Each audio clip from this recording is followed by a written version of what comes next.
There are people who are going to say that, this number of senior executives leaving is evidence of a toxic workplace. And there's that good saying, right, Andy, that says like, what got you here won't get you where you need to go. You need different skills. It's different skills to run a startup and launch it and now run a profitable, larger business. Hey, what's going on, everybody? Today is September 30th, 2024. You're watching the Daily AI Show. And today we are talking about what's going on in OpenAI.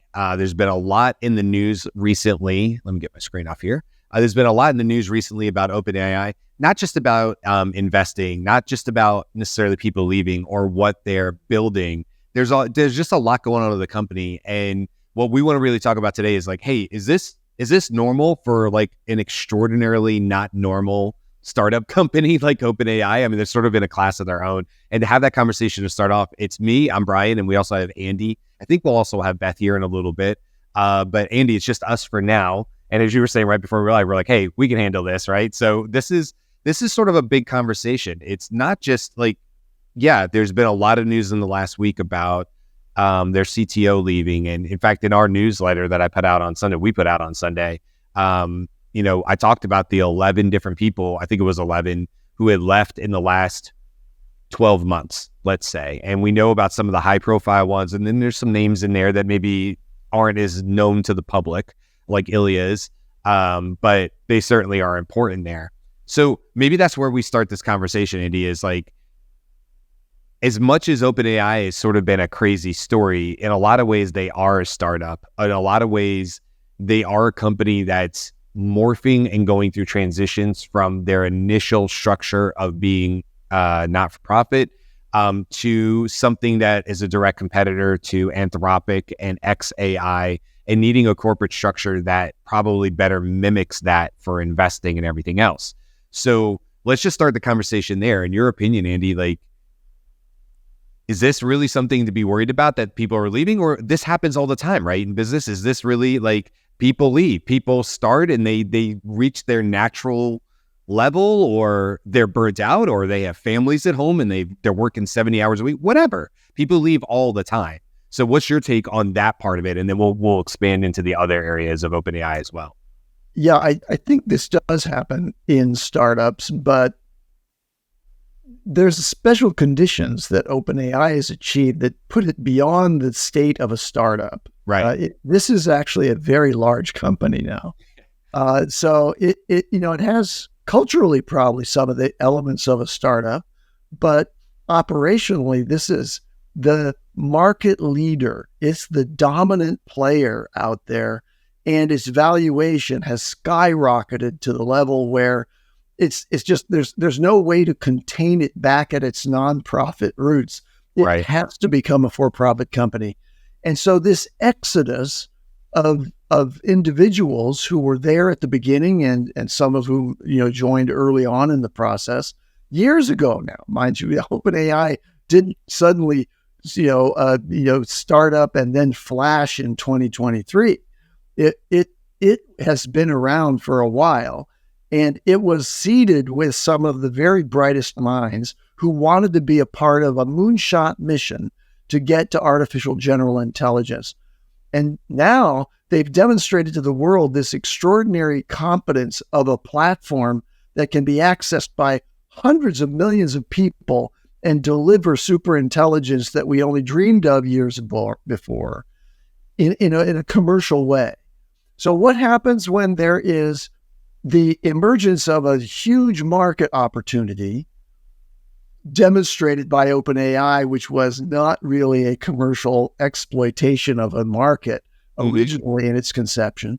But what happens when there's suddenly this huge market out there and venture money is chasing every possible corner of that? Where do they find the sort of the intellectual and experiential talent that's involved with AI? OpenAI. So those people who are leaving have been there years. Mm-hmm. They vested their interests, whatever those interests are, in this transition to an equity holding company. And now there's people putting enormous sums in front of them to go out and do something else that's adjacent to, or maybe even in line with and competitive with what OpenAI is doing. And there's this huge sucking sound that's going to happen when such success has been achieved. So it's not an implosion. It's a seed burst. This is the pop that's happening with this company, and all of the brightest minds who have been delivering the sort of industry-leading capabilities. Those are now being seeded for new ventures, and it's just an irresistible draw. Even if some of them are never going to produce anything again, they're just going to retire on the enormous wealth that they've accumulated already at OpenAI. Sure. Yeah. I think most of these people are still young. They're vital, and they're driven by the same passions that they had at OpenAI, and now they want to move on to their own thing. And most of them are going to get enormous funding, just like Ilya did. Yep. And so, like Mira, she's gonna have her own company here shortly. No doubt about it. Yeah. No, I agree with you. I agree with you on all of that. I love the visual of seed burst, and like what we're really looking at here. And, I think what'll be good, Carl couldn't be here today, but I do want to bring in some paraphrasing of what Carl was talking about in our Slack channel. And as we were talking about and getting ready for the show, as we do, on all the topics we have about what's our approach, our angle, whatever, right? Whatever we're going to, not our angle, but like what are we going to bring to the conversation? And it was really interesting, right? Because Andy, you saw Carl was like, hey, I want to be careful of making any sort of predictions or speculation, more or less, about why people left.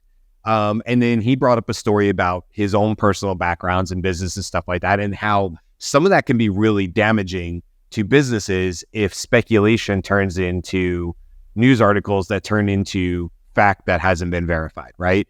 And it's easy to look at large companies like OpenAI and say, oh, but it's OpenAI. We can speculate. They're a large company. And I think Carl had a good point, which was, hey, this is still a business and it still does impact them. And it can be very difficult if there's a lot of speculation about why people moved away to sometimes get past that. It can be damaging to the business, even though we're talking about a multi-billion-dollar business. Shouldn't they be afforded the same courtesies, if you will? It was a very valid point. I mean, you and I were, and him and Beth were all talking about it in the background. Yeah, because there are people who are going to say that this number of senior executives leaving is evidence of a toxic workplace, right? That there's no remaining cohesion among the founders.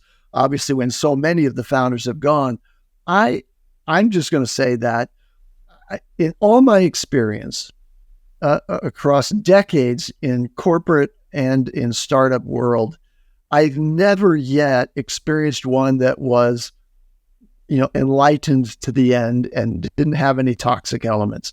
Right. There's going to be people and friction. One of the things I often said in a joking manner was, I can't wait for the day when the humans are no longer necessary in the corporate organization because they'll be replaced by AI or whatever. Why? Because human emotional, transactions in the workplace often lead to disgruntlement and tension and conflict. And that can be blamed for the kind of sort of exits that you're observing here.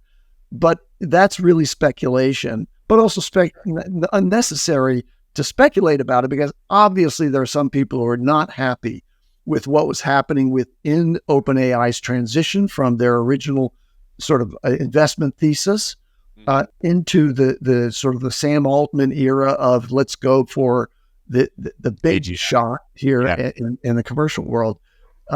So yes, there's that going on, but again, given that my position is that this is a seed burst, and these people are going to be highly gratified by the external validation of the market as they leave.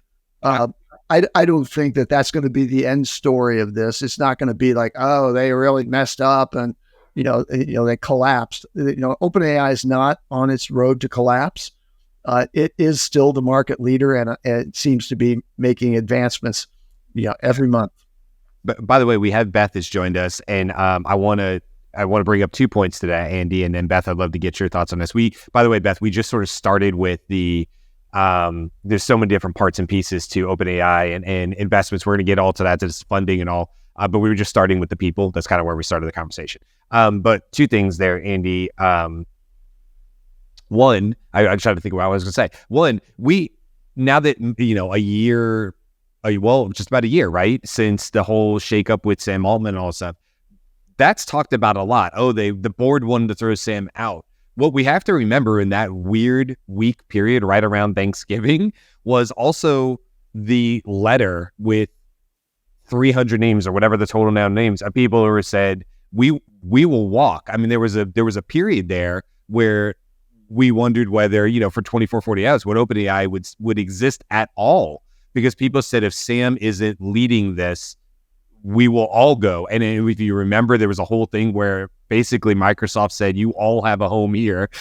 We'll give you an office and you guys can go. And so there was that part of it. It was like a crazy time. But once the dust settled and Sam was back there, and Mira was she was CEO for a day or something like that when it was all said and done. And she was there or whatever. But so there's that part of it that I think is people have to remember is like, oh, like all these execs and all that. Yeah, well, also that's just the exec team. That's not even to talk about all the people who are probably very happy there, or perhaps have money invested in because they came in and it was part of their package or whatever. It doesn't necessarily have to be these top names. The other thing is, because you mentioned it, how big the company has gotten. So let's just talk about that. OpenAI is predicting its revenue will skyrocket to $11.6 billion next year from an estimated $3.7 billion in 2024. However, they're expecting losses of $5 billion this year. That has to do with training the models and an investment in data centers, I'm sure, as well as all the, infrastructure, as well as all salaries. And they said that number, that $5 billion, doesn't even include, like, I think bonuses and other kickoffs that would happen at certain levels and different things like that. So, burning and churning through cash very, very quickly in an effort to grow. But, look, we can look at the numbers here. It's in one of my articles. I have like 7 articles open up right now talking about how much they've grown in terms of users just from March to August of this year. It's a phenomenal amount of growth. And that's nothing to say like where they've gone in just 12 months time since this sort of whole shakeup.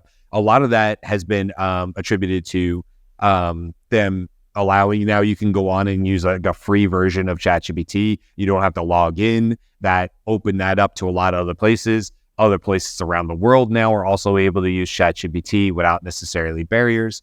There's a lot to this, but this is a company that is growing exponentially quick.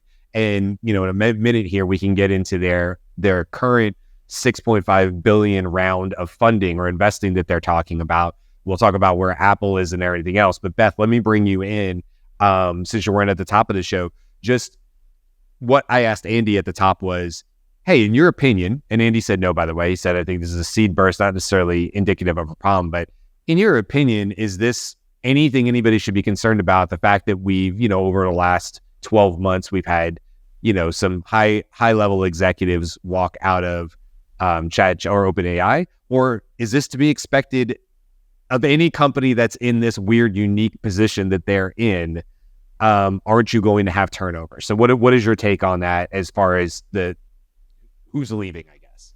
So I think you're definitely going to have turnover. The Ethan Malik made a post on X to address the speculation about this, and one of the things that he said was actually the fact that you're in a startup and there are people who've been there for more than 6 years or 6 years is kind of remarkable. That just the startup culture, the startup, like you have to live, eat, breathe this, tends to create a more rapid turnover. Also, I believe it was John Schulman, maybe. They tend to post their like, I'm leaving, this is why kind of letters once they've given them to all of OpenAI, they tend to post them on X. And one of the things that he was saying, and I believe he's the one who went to Anthropic, was that the nature of the growth for him was that he grew out of doing direct tech things and was responsible for a department, which of course is how that happens, right? I mean, that's Mira too, right? Like Mira was directly involved in stuff, and then she rose to CTO. And when there were like 10 people in the company, I'm sure she was much more hands-on. And he basically said, I'm really proud. I feel really great about where things going. I'm very confident. And now I want to do the stuff that I'm interested in. And when I go to this other position, I'm going to be able to put my hands more on that. So I think there's that as well.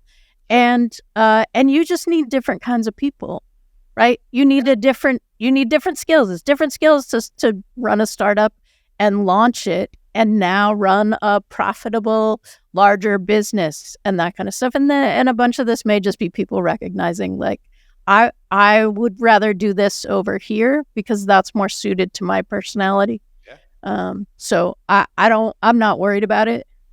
And if finances aren't necessary, I'm not saying, I don't know, this is totally speculation. Like, assuming that they are vested or they're exiting the company in a good financial position, maybe this is their moonshot. Maybe, like, Andy was saying, maybe they're going to go off and, like we've seen already, Ilya and others go off to do that thing that just is their greatest passion or whatever. And now, because I don't have to necessarily worry about my salary, I'm like early people from Microsoft who are billionaires, Dell, same thing, billionaires from the early days of it, Amazon, obviously, right?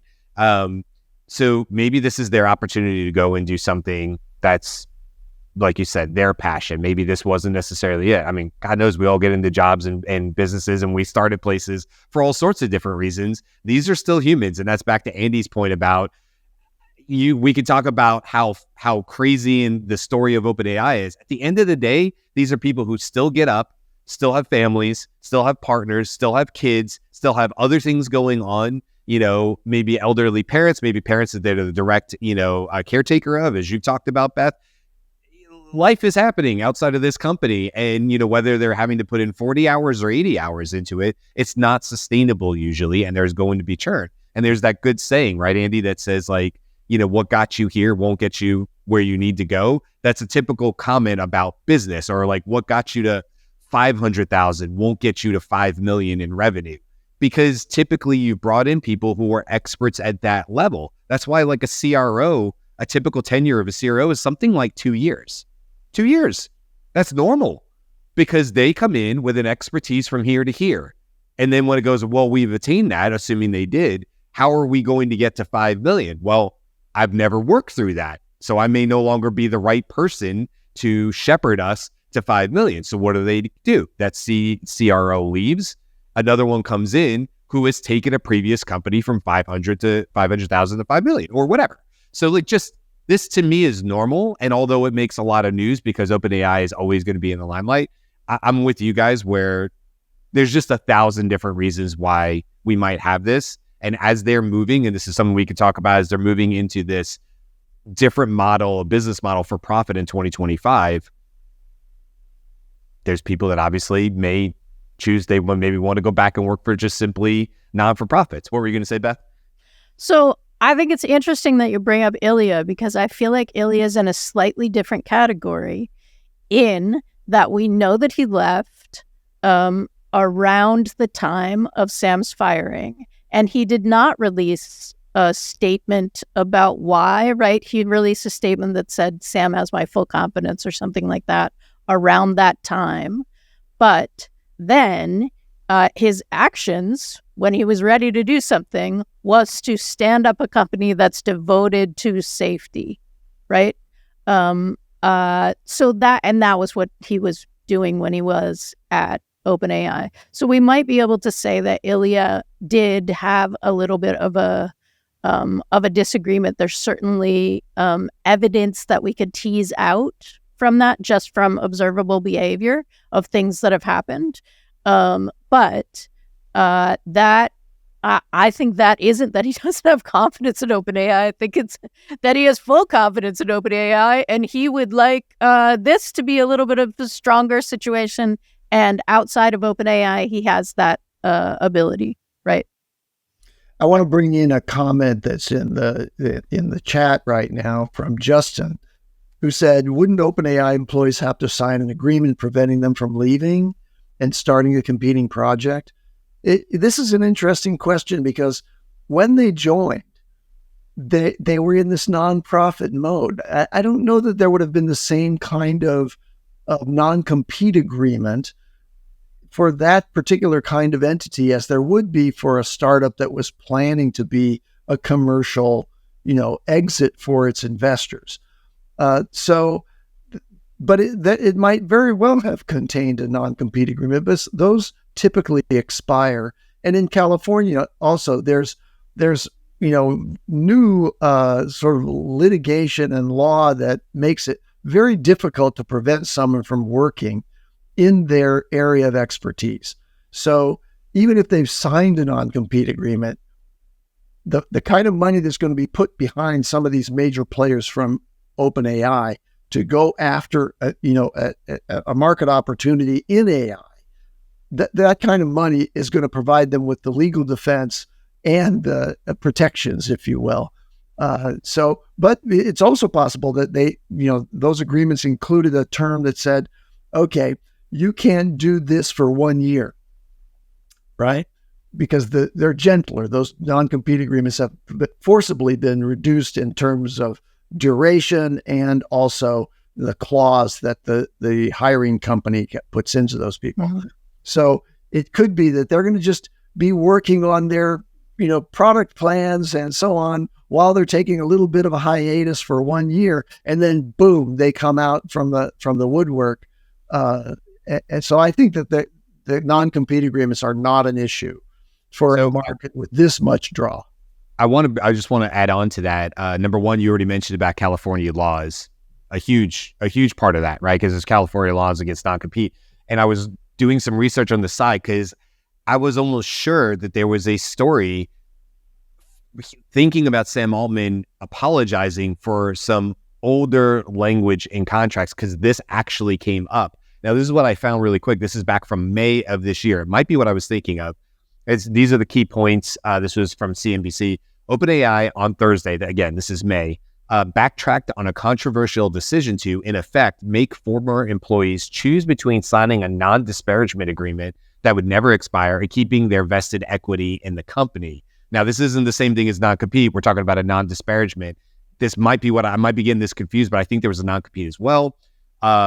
Basically, a spokesman had said, "We're incredibly sorry that we're only changing this language now. It doesn't reflect our values or the company we want to be." I think there was something very similar to this directly from Sam, where there had been some language where people are like, it came out on X, or when somebody said, "Hey, I'm being blocked from going and working for Anthropic," or others. But we've watched people actually leave OpenAI and go work directly for Anthropic or other companies. So I do not believe it's an issue. So Anthropic itself was founded as, people left OpenAI. Oh, right. Yeah. Right. So I don't think, Justin, I mean, that's just my opinion on this. I don't think, based on what I remember, and of course we talk about this stuff all the time, that's actually an issue. Of course, you never really know what's going on with subtle internal between the line pressures and things like that aren't specifically written. There's always politics, but I don't believe people would necessarily be hurt in that sense. Notably, the bigger names that we see, the more visible people who've left have left after May,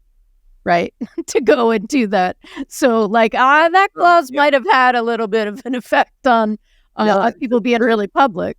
Very interesting analysis there, Beth. I think that's true.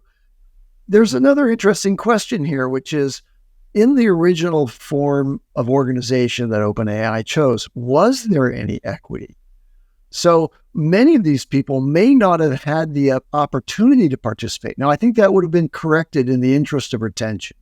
So at about the same time in May, as they're planning the new thing, that all of those people that they wanted to make sure stuck around because they were essential to the ongoing operation and achievement of the very significant advances that have happened just in the last 6 months, that those people were granted some kind of phantom equity in what OpenAI's ultimate valuation would be. So I got to believe that they did have some equity, which is why I said these people, they've made a pile of money. They're now being offered piles of additional money to go out and do something new. And the company OpenAI has reached a level of momentum and inertia that taking out these people doesn't cripple the operation. Right. The other thing is that the structure that they were formed under, right? So it was the nonprofit structure. The goal of the nonprofit is to develop AGI to the benefit of humanity. You can, as a company, sell services and products up to the point where you achieve AGI.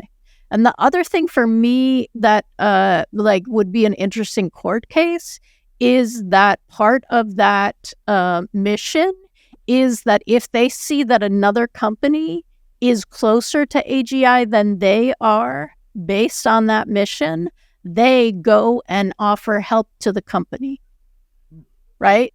So I think you'd have a hard time saying, no, actually, I like their option better. I'm going to go there and help that company. I don't think you can sue me even before May about that. But they did not expect to need as much money. Right. Again, I mean, if you look back when this was formed, they didn't know it was going to be successful. Right. None of them. Right. Like AlphaGo had happened. Like you trained a machine to play a game.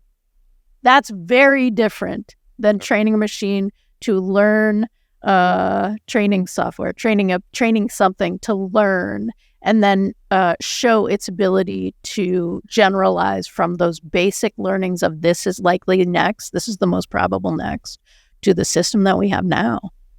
Yeah, I mean, listen, if you joined them 5 years ago, you're not working for the same company. I mean, it's the same company in name, but holy moly, what you signed on for and what you're probably currently working on would have to be very different. Some people are going to be fine with that and say all signs point forward towards AGI, and that's what I got on this train for. Others are going to have other opinions on that. Again, it's a very human thing. I do want to take some time and make sure we pivot a bit here. By the way, we have thank you to everybody in the comments, Gwen and Justin and Cisco and Norman. Thanks for coming in from the Bermuda Islands. Just a lot of awesome, great points in here. People pointing out, like Gwen was saying, right on, Beth, when you talk about, trying to manage people, how that could be a huge challenge.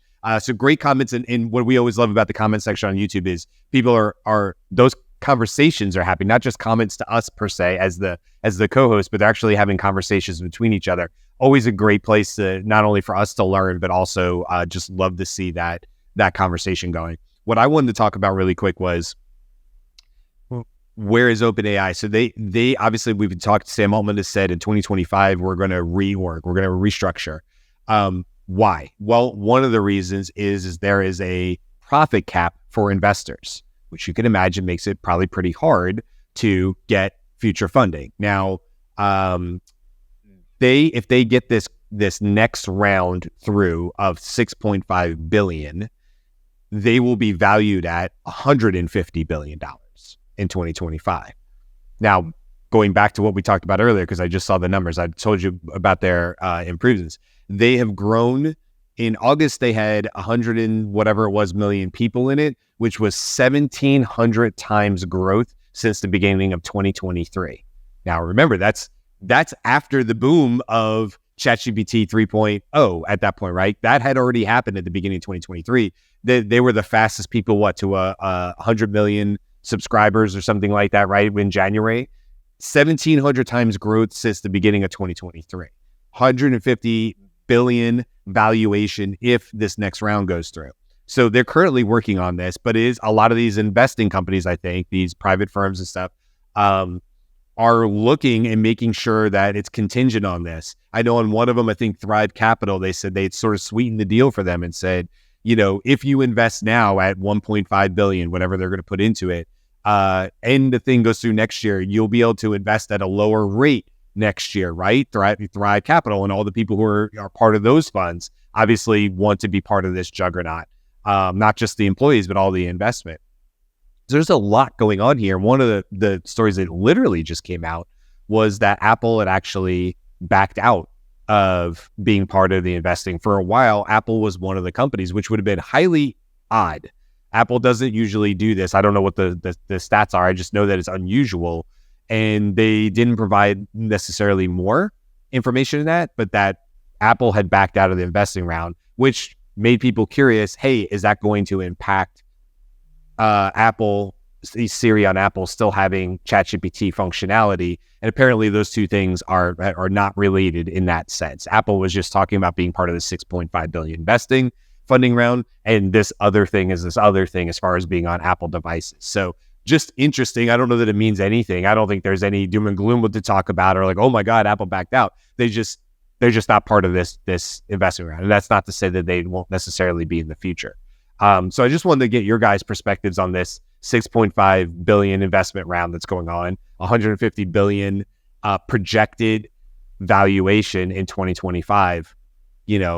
Where does this go? Assuming that they get through these hurdles of changing the structure of the company, what's the potential here? A $1 trillion company in the next 3 years? I mean, I think so. I think they're right up there with Apple and others, assuming that they can still lead and be the leader when it comes to models, because 4.0 has sat on top for a while. And now we've seen some other competitors. We know that X is building 10 more data centers, and there's more to talk about on that for OpenAI, right? Can other people beat them in compute? And could we see in 1 year's time that ChatGPT is no longer the primary language model that people use? I'm skeptical that anyone can, in the short term, overcome the momentum and the catchment of users that ChatGPT has as a brand. Think about Google. Google had just an easier to use product than many of the existing search engines that were, in some respects, much more sophisticated in terms of their overall user presentation and capabilities. But Google had a very, very reliable and simple UI, and they had a reliable system for organizing the links, if you will, in a search return, a search engine result page, which was the PageRank algorithm. And that simple start allowed them to basically wipe out everybody else on the map. I think that OpenAI is like Google at this point in the game. There will be other players, as there still are other search engines, DuckDuckGo for security, Arc's coming onto the scene, but they're tiny fractions of the overall volume that a Google does. And I think the same is going to persist for OpenAI. I think OpenAI is pretty sticky. ChatGPT, everybody's now learned that platform and its way of being used. Jumping over to a new one, even as simple a transition as going from OpenAI to Claude, for the average user, not aficionados of AI as we might be, who can, figure out how to use either platform interoperably in many cases as we build systems that can access multiple different models. But the average consumer and or company that's going to be using this, they're going to choose the one that everybody already knows and knows how to use. And that's a very hard thing to displace. We've seen that, in fact, in the awareness, in the use, right? Like when this episode gets published, there will be a link that comes up here about what show it is. And I do not know what show it is, but it was one of the research reports that we were talking about. And Claude wasn't even on it, wasn't even part of the top. Yeah. And OpenAI had such a bigger name recognition that it was, I think that's part of why they are not releasing in such an aggressive way anymore, because basically there's not a need to, if you're happy with your growth and you're happy with the profit structure, and then maybe need to do some restructuring of your company so that things are more in alignment, being able to handle more and more customers, right? Because all of us who've been in there from the very beginning have also said, privately or publicly at one time or another, they don't function like a company that wants to keep their customers really happy, right?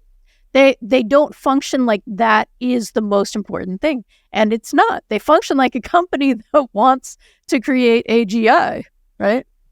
Yeah. I mean, there's certainly frustrations that go along with it. I just want to point out the part where you guys talked about, like, it's the name recognition. So at Scaled, where I work, we have made early on, I will say, I think I was actually a little more tool agnostic in terms of what we were building for sales solutions.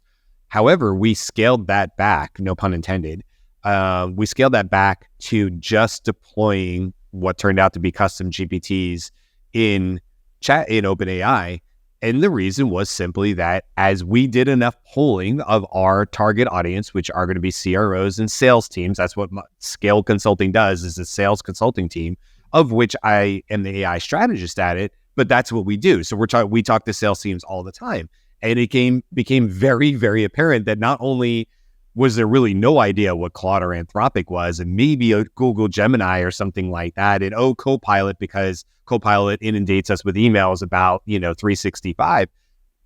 Never mind that. Even at that time, when we first built our initial custom GPTs and put them out for purchase for companies, there was barely an understanding of what could be done with ChatGPT. It's September 30th. I'm starting a whole new cohort that will be talking about ChatGPT, Perplexity, and Claude next Wednesday, right? That I have a whole bunch of people in that have signed up and paid to be in or whatever through Scaled.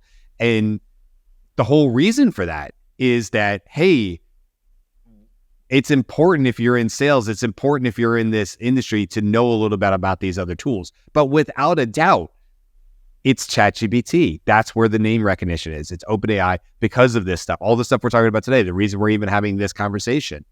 We're not having a conversation about who's left Anthropic's board or who's left Anthropic in the last 12 months. I don't even know. I don't even know if there's been any crazy ones. Has somebody of huge significance left Anthropic in the last 6 months? It hasn't come across my radar. Maybe, but it's just not promoted. It's not talked about the same way OpenAI is. And the other thing is, to your point, Beth, like, they are producing insanely impressive improvements towards an AGI, towards agents, towards whatever, in reasoning, as we saw with O1 Preview and whatever come after that. But I think we've also become, as just a culture, so conditioned to getting things so fast. Oh, it doubles, it's twice as good, it's whatever. But if we were to put them and their level of progress up against anything in history, I mean, wouldn't we have to say, like, this is an insane amount of progress in a very, very short period of time for a company to produce?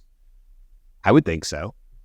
Yes, and interesting that you are referencing Anthropic, because in this horse race that we're watching, Anthropic has been much more narrowly focused.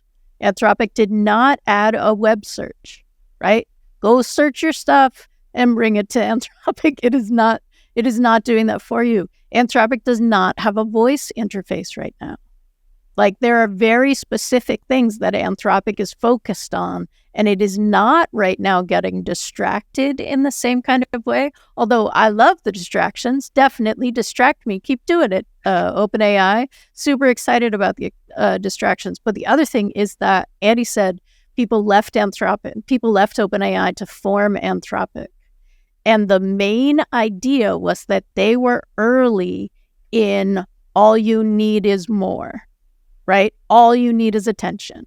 The founders of Anthropic were like, no, just give us more. I don't want a limited budget. I want, like, as much as we can get in terms of training, right? So we want the most power. We want the most time. We want, like, that was the focus. And that's super interesting now that has seemed to be accurate, right?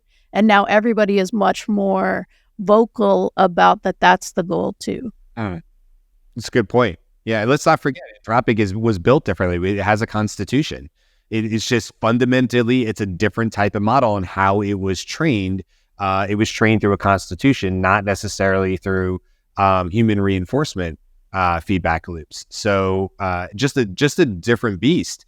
And we love it. We all, I mean, like I said, it's gonna be a huge part along with Perplexity about this new cohort that I'm starting, because it's really, really important to understand where a tool like Claude can be very valuable to you, where a ChatGPT might fall down a bit. Same thing with Perplexity. And it's not even about the three of them independently. It's like, what kind of superpowers do you get when you're able to understand how to bring them all together on a project, on a thought process, on a new sales implementation, on new outreach emails, how to use all three tools together, right? As we're kind of I wanted to add one point, which is there are two examples out there, or three examples out there in my mind of significant competition for OpenAI in terms of developing an approach to the market that will reach scales that are similar to OpenAI's. And they are Google, Meta, and Microsoft. So, and each of them has an ecosystem of users already, that they're not building a brand new user base as OpenAI is. Those user counts that we're talking about are, new individuals who are signing up for OpenAI services or using OpenAI services via APIs within the context of their enterprise customer implementation, right? But for Meta, which just recently announced its new Orion glasses, those augmented reality glasses, Meta is going to be able to deliver AI power in the context of the tools you already use, from their WhatsApp, Instagram, Facebook, all those things, plus their emerging metaverse kinds of applications for those AR glasses. Now those are multi-billion, marketplaces already. And then Microsoft has enterprise implementations of their Office 365, and they'll put AI into that. And then Google, of course, in the Chrome browser, Gemini, in all of the services, the app suite that Google offers, you'll see AI integrated into those. And those will be very substantial counterparts where people like you and me will end up using those tools in those contexts. But that doesn't change the nature of what OpenAI has done, which is really amazing over the last couple of years, to achieve the level of use and brand awareness that they have. And yes, they basically hijacked the central terms that are used in what we understand as AI, which is generative pre-trained transformers that are doing text generation, and you chat with it, right? So ChatGPT, they kind of captured the core of what AI for user experience is, and that's a brand that's hard to get by. Well, as we know now, though, AI only means Apple intelligence. So clearly Apple has that. Okay. Yeah, so we don't have to worry about AI anymore. It only means Apple intelligence, not artificial. One part of this story that we didn't get to, I just want to take 2 minutes at the end because I do think it's important. We circle back to energy quite a bit on this show, and there's good reason for that. And so just in the last, literally this was updated today at 2:39 a.m. So says Finance on Yahoo. But OpenAI reportedly has been to the White House with other people as well, talked to President Biden, but reportedly is looking to build 5 gigawatt data centers, which is to say the power it would require, data centers would require the power of 5 gigawatts. Now, if you weren't subscribed to our newsletter, you missed out on me sort of talking about that. But what I will say is 5 gigawatts, just for reference sake, 5 gigawatts is like, it's more than you need for Miami. It's as much as 100 times the requirement of a standard large data center.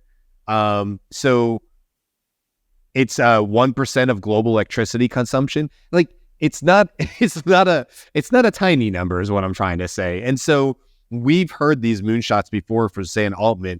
I'm trying to raise $7 trillion, right? And then he sort of walked back. I do kind of love a Sam Altman quote where it's like, we have these numbers, and it even said at the end of one of the reports or one of the blogs, and it said he's since scaled back to multiple hundreds of billions. And I thought, well, that's nice of him. He's scaled way back his ambitions and what OpenAI wants to do. But I do love this idea that OpenAI is like does not seem to be bound by the numbers and the dollar figures that we have used up to this point, which probably says a lot about where this company feels like they can go. They're not going to say, oh, we would love to be someday a $1 trillion company. They're like, well, that's probably assumed. And what we're really saying is we'll be a $20 trillion company. You're going, wait a minute, hold on. We don't have anybody over 3 right now. And OpenAI seems to be saying, well, what does that have to do with us? Which is really interesting. So it does go back to the data centers. Everybody is playing this game. We've talked about this already with Microsoft and Bill Gates involved and all this kind of stuff, nuclear power, all these things. The reality is the power is going to have to come from somewhere. OpenAI and other companies are talking to the US government with whoever the next president's going to be. Not getting into politics on that side, but somebody's going to be in the office come January. And, we will have to see how this plays out. Are they going to help them build these? Because it's strategically important for the US to have OpenAI and others like it succeed. And to do so, they're going to need these data centers. Very, very interesting. But I don't know. Let's step back. We're right on time here. Let's just wrap it up. Are we worried about OpenAI? And he's like, oh, if I could invest in it, OpenAI, I would. Yeah. Are you worried about OpenAI? I am not worried about OpenAI as a continuing company. Not at all. Yeah, I feel the same. I think they're going through growing pains like anybody else. It's unique. It's interesting. We haven't really had something like this to talk about and this type of growth. We've certainly seen, skyrocketing companies before, but OpenAI is sort of in a class of their own right now. So that's why we have conversations about it. Okay. We're going to leave it there because we could go on and on. There's always going to be more news. If there's news on Wednesday when we typically do our news shows, we can do that. And even this Friday, we have what we call our bi-weekly recap show. It's sort of our hold on, what did we say? And this may very well come back up in that conversation as well, especially if we have any of our other co-hosts on as well. So just quick, tomorrow is OpenAI's first dev day. So come back. We're doing some great topic tomorrow. Come back also on Wednesday because that will likely come up, whatever they announce tomorrow. Okay, perfect. And then so talking about tomorrow, our topic for tomorrow is, can AI actually boost efficiency? Can it go beyond the hype? Wednesdays, I already said, and Beth was just saying, we'll talk about the news. So obviously, if anything comes out of the dev day, we'll talk about it then. And we may also hit it on Friday. On Thursday, we have a really cool topic, which is AI as a crime solver. Is this more revolution or is this more risk? Is this Minority Report? Can you be predetermined for crimes? Where is this going in the future? Sort of a fun conversation to have. That will be on Thursday this week. So like I said, tons to talk about. It's fast moving. This is a fast moving time of year for all the sort of AI news and companies. You can always see it sort of rev up. So keep coming back the rest of this week and definitely on until the rest of this Q4 as we kick it off tomorrow. Because there's just going to be a lot between now and the end of the year. If you're curious about what our predictions are on that, you can go back and check out our shows from last week, because we gave you our Q4 predictions for 2024, not even 2025. So that starts tomorrow. Go check them out. See if you think we're right. And we'll find out in 90 days, right? Okay, that's it for today. Thanks, Andy. Thanks, Beth, bringing it out. Thank you to everybody. Oh my goodness, we had a lot of commenters. We had a lot of good conversations going on there. Always appreciate everybody in there. Like I said, go to Daily AI Show, thedailyAIshow.com. You can find all about all other previous episodes. This is episode 301. 300 was on Friday. So moving onward and upward. And you could also sign up for the newsletter there. Like I said, there's quite a few things that went in that newsletter this week that we didn't necessarily touch on in the show. So if you like what we're talking about, you like these types of conversations, I highly recommend signing up for that newsletter, because it's just more. It's more of us and more about the things we love talking about AI. All right, that's it. We will see you guys tomorrow for another great show. Until then, bye.